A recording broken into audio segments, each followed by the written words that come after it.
Nanjaku pull Nigeria out of ECOWAS instead of allowing US and France.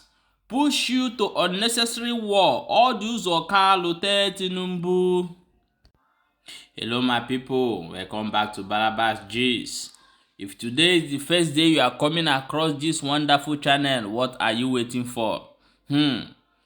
Only thing you will do for us is to go and subscribe to our YouTube channel and also follow us here on Facebook. Let's go and read out Obenge news. Where we get for table today. They say a lot of things don't happen as we close our eyes open. We go read them one after the other. We go look into everything where they go on around us. Oh yeah, stay tuned as we they bring and they come. They say all those Okalu don't take Tinubu. Say make him come out for ECOWAS. So make carry himself come out for ECOWAS. Instead of US and France go push Nigeria into war where they no expect, because brother say the man don't use old eyes. Come look, say hey, if we go this war, things go happen.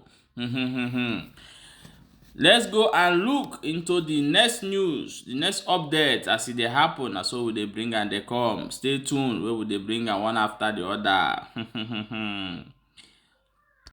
They say Nigerian Navy don't cut chain. Say this nah. They come build their base for Enugu over insecurity in Southeast. Mo just hear them the way they talk.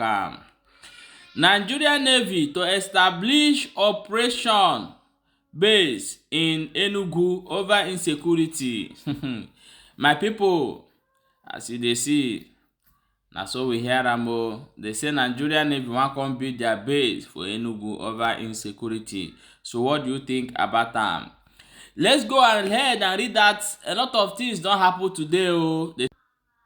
Benue women block Makurdi Abuja highway to protest against killing of 5 people by armed men suspected to be herders.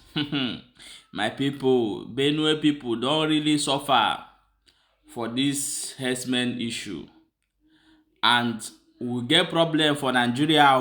Very big one. Our soldier never fight and finish. Nigeria soldier never fight and finish. Now Tinubu wan carry them go Niger, go fight.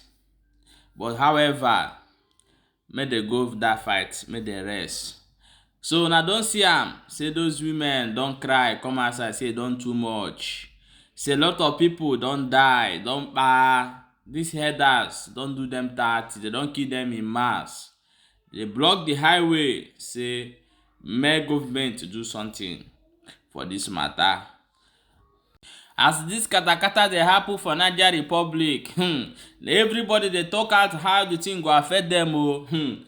They say the headers, they call funari herdsmen, don't come outside, come talk for their own. Mu talk am, abi mu read them the way they talk am. They say military action in Niger will affect movement of cattle. Worsening terrorism in West Africa. Fulani group tell ECOWAS. This one are their own problem. It good make everybody talk your own problem. They come aside. So this one are the problem of Fulani herdsmen. They say it go worse, it go delay, cattle no go move again. And another side say it go come increase terrorism. My people, na so they talk and na so they bring and they come today. Stay tuned as we they bring you Obenge news they come. So we are going to bring you more update as they happen, because like say we don't retard today. I beg no verse. So more na go subscribe to our YouTube channel so that we they drop them for here, we they drop them for this side. You understand? So very soon we go do one thing, we go favor everybody. So I no go talk am now, but only run go subscribe for YouTube channel so that when we go drop the news for there, you go be the first to get the news as well. So see you in the next episode of this wonderful channel. Today we are going to bring you back to back as it happen.